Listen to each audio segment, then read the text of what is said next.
ನಮಸ್ಕಾರ ಬಂಧುಗಳೇ, ಶಂಕರ್ನಾಗ್ ಮಿಷನ್ಗೆ ಸ್ವಾಗತ ಸುಸ್ವಾಗತ. ಪ್ರಪಂಚದ 50 ನಿರ್ದೇಶಕರ ಲಿಸ್ಟಲ್ಲಿ 8ನೇ ಸ್ಥಾನ ಹೊಂದಿದ ಈ ವ್ಯಕ್ತಿ ಯಾರು? ಕನ್ನಡ ಚಿತ್ರರಂಗಕ್ಕೆ ಕಲ್ಟ್, ರೌಡಿಸಮ್ ಅಂತಹ ಚಿತ್ರಗಳು ನೀಡಿದ ಕೊಡುಗೆ ಇವರಿಗೆ ಸಲ್ಲುತ್ತದೆ. ಇವರು ಯಾರು? ರಾಜಕೀಯ, ಸಾಮಾನ್ಯ ಜನರ ಜೀವನ, ಫಿಲಾಸಫಿ, ಆಧ್ಯಾತ್ಮ, ಹೊಸತನ ರೂಪಿಸಿದ ಸೂತ್ರಧಾರ ಯಾರು? ಹೌದು, ಇಷ್ಟೆಲ್ಲ ಯಾರ ಬಗ್ಗೆ ಮಾತಾಡ್ತಾ ಇದ್ದೀನಿ ಅಂತ ನಿಮಗೆ ಯೋಚನೆ ಮಾಡ್ತಿದ್ದೀರಲ್ವಾ?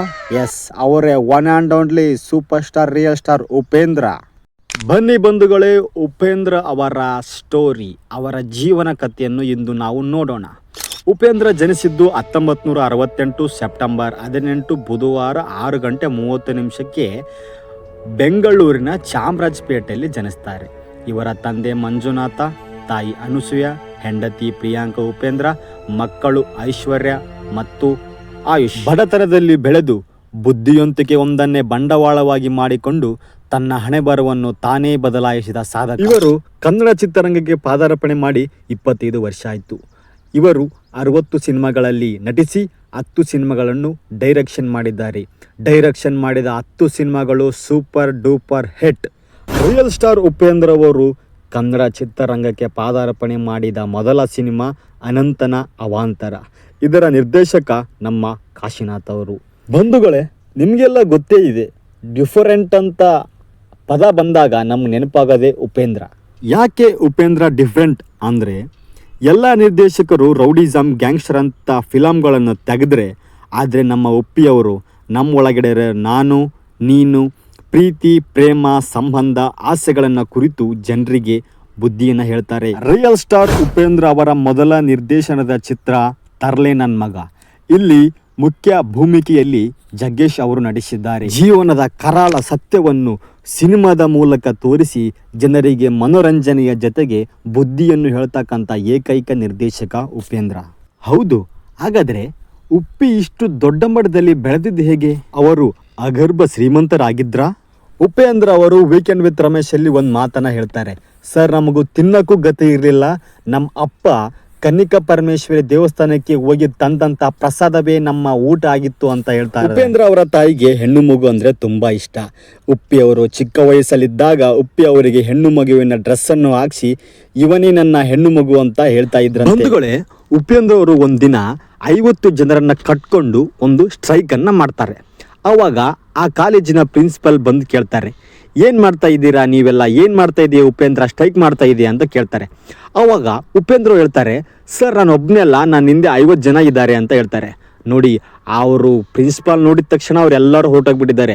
ಆವಾಗ ಪ್ರಿನ್ಸಿಪಲ್ ಅವರು ಒಂದು ಮಾತನ್ನು ಹೇಳ್ತಾರೆ ಉಪೇಂದ್ರ ಅವರಿಗೆ, ಏನಂತ, ಏನಾದರೂ ಮಾಡೋದಿದ್ರೆ ನೀನು ಮಾಡು, ಅವ್ರನ್ನೆಲ್ಲ ನಂಬ್ಕೊಂಡು ಮಾಡಬೇಡ ಅಂತ. ಇನ್ನು ಉಪೇಂದ್ರ ಅವರು ಸಾಧಾರಣ ಬಡತನ ಕುಟುಂಬದಲ್ಲಿ ಬಂದಂಥವ್ರು. ಅವರಿಗೆ ಅವ್ರದ್ದೇ ಆದಂತಹ ಒಂದು ಗಾಡಿ ಇತ್ತು, ಅದು TVS. ಇಲ್ಲಿ ಮೇಲ್ಗಡೆ ಆಗ್ತಾ ಇದೆ ನೋಡಿ, ಈ TVSನ ತಗೊಂಡು ಅವರು ಊರೆಲ್ಲ ಸುತ್ತಾ ಇದ್ರಂತೆ. ಅವ್ರ ಫ್ರೆಂಡು ಒಂದು ಹುಡುಗಿ ಬಂದು ಕೇಳಿದಂತೆ, ಏನು ಉಪೇಂದ್ರ, ನಿನ್ನ ಹತ್ರ ಒಂದು ಕಾರ್ ತಗೋಕ್ಕೂ ದುಡ್ಡಿಲ್ವಾ ಅಂತ ಹೇಳ್ತಾಳೆ. ಅವಾಗ ಉಪ್ಪಿ ಅವರು ಹೇಳ್ತಾರೆ, ನೀನು ನಿಮ್ಮ ಅಪ್ಪನ ಸಂಪಾದನೆಯಿಂದ ಕಾರ್ ತಗೊಂಡಿದ್ದೀಯಾ, ನಾನು ಮುಂದೆ ದೊಡ್ಡವನಾಗಿ ನನ್ನ ಸಂಪಾದನೆ ಮೇಲೆ ಕಾರ್ ತಗೊಂತೀನಿ ಅಂತ ಹೇಳಿ 8 ಕಾರ್ಗಳನ್ನು ತಗೊಂಡಿದ್ದಾರೆ ಉಪೇಂದ್ರ ಅವರು. ಇದಲ್ವಾ ನಿಜವಾದ ಸಾಧನೆ? ಉಪೇಂದ್ರ ಅವರು ಓಂ ಅಂತ ಸಿನಿಮಾನ ನಿರ್ದೇಶನ ಮಾಡ್ತಾರೆ. ಇದಕ್ಕೆ ಅವರು ಮೊದಲ ಪೇಮೆಂಟು 50,000 ರೂಪಾಯಿನ ಪಡಿತಾರೆ. ಉಪ್ಪಿ ಅವರು ಒಂದು ಮಾತನ್ನು ಹೇಳ್ತಾರೆ, ನಮ್ಮಲ್ಲಿ ಟ್ಯಾಲೆಂಟ್ ಇರೋದು ಮುಖ್ಯ ಅಲ್ಲ, ಟ್ಯಾಲೆಂಟ್ನ ಗುರುತಿಸೋದು ತುಂಬ ಮುಖ್ಯ ಅಂತ ಹೇಳ್ತಾರೆ.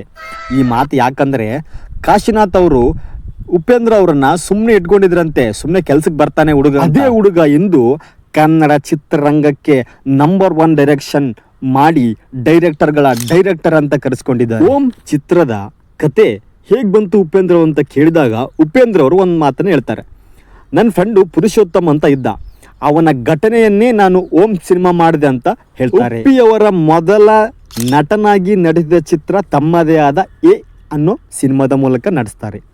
ಈ ಎ ಸಿನಿಮಾ ಮಾಡುವಾಗ ಉಪೇಂದ್ರ ಅವರಿಗೆ ಬಹಳ ಬಹಳ ಬಹಳ ಅಪಶಕುನ ಕಾಡುತ್ತೆ. ಏನಂತ ಅಂದರೆ, ಅವರು ಕಾರಲ್ಲಿ ಹೋಗ್ತಾ ಇರ್ತಾರೆ, ಬಂದು ಆಕ್ಸಿಡೆಂಟ್ ಆಗಿಬಿಡುತ್ತೆ. ಅವರು ಹೋಗ್ತಾ ಇರ್ತಾರೆ, ಯಾರೋ ಬಂದು ಅವ್ರ ಕಾರಿಗೆ ಬಿಡ್ತಾರೆ.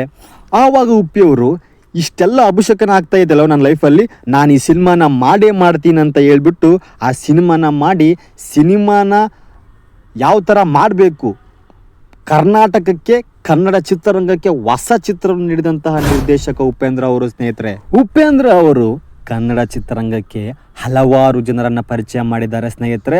ಅದರಲ್ಲಿ ಇಬ್ಬರ ಹೆಸರು ನಾನು ಹೇಳ್ತಾ ಇದ್ದೀನಿ. ಒಂದು ಗುರುಕಿರಣ್ ಹಾಗೂ ಸಾಧು ಕೋಕಿಲ ಅವರನ್ನು ಕನ್ನಡ ಚಿತ್ರರಂಗಕ್ಕೆ ಪರಿಚಯ ಮಾಡಿದ್ದಾರೆ ಉಪೇಂದ್ರ ಅವರು. ಇನ್ನು ಉಪ್ಪಿ ಅವರ ಫಿಲಾಸಫಿ ಯಾಕೆ ಜನಗಳಿಗೆ ಇಷ್ಟ ಆಗುತ್ತೆ ಅಂದರೆ ಅವ್ರದ್ದೊಂದು ಮಾತು ಹೇಳ್ತೀನಿ ಕೇಳಿ. ನಮ್ಮ ಮಕ್ಕಳು ಇಂಜಿನಿಯರ್ ಆಗಬೇಕು, ಡಾಕ್ಟರ್ ಆಗಬೇಕು, ಸೈಂಟಿಸ್ಟ್ ಆಗಬೇಕು ಅನ್ನೋ ಬದಲು ನಿನ್ನ ಹೆಸರೇನು ರಮೇಶ, ನೀನು ರಮೇಶ್ ಆಗು. ನಿನ್ನ ಹೆಸರೇನು ಸುರೇಶ, ನೀನು ಸುರೇಶ್ ಆಗು. ನಿನ್ನ ಹೆಸರೇನು ಅಂಬರೀಷ, ನೀನು ಅಂಬರೀಷ್ ಆಗು ಅಂತ ಹೇಳ್ತಾರೆ. ಇದು ಉಪ್ಪಿ ಅವರ ಫಿಲಾಸಫಿ. ಉಪ್ಪಿ ಅವರು ಒಂದು ಕಡೆ ಹೇಳ್ತಾರೆ, ನನ್ನ ಕನಸು ಸಿನಿಮಾ ಅಲ್ಲ, ಸಿನಿಮಾದ ಹೊರತಾಗಿದೆ ಅಂತ. ಅಂದರೆ ಉಪ್ಪಿ ಅವರು ರಾಜಕೀಯಕ್ಕೆ ಬರುವಂತಹ ಆಸಕ್ತಿ ತುಂಬ ಇದೆ. ಅದಕ್ಕಾಗಿ ಅವರು ಬಂದರು, ಪ್ರಜಾಕೀಯನ ಸ್ಥಾಪನೆ ಮಾಡಿದ್ದಾರೆ. ತಾವೆಲ್ಲರೂ ಪ್ರಜಾಕೀಯನ ಬೆಂಬಲಿಸಬೇಕನ್ನೋದು ನನ್ನ ಒಂದು ದೊಡ್ಡ ಕೋರಿಕೆ. ಸ್ನೇಹಿತರೆ, ಇಷ್ಟು ಈ ದಿನದ ವಿಶೇಷ. ಇನ್ನು ಮುಂದಿನ ವಿಡಿಯೋದಲ್ಲಿ ಸಿಗ್ತೀನಿ. ನಮಸ್ಕಾರ.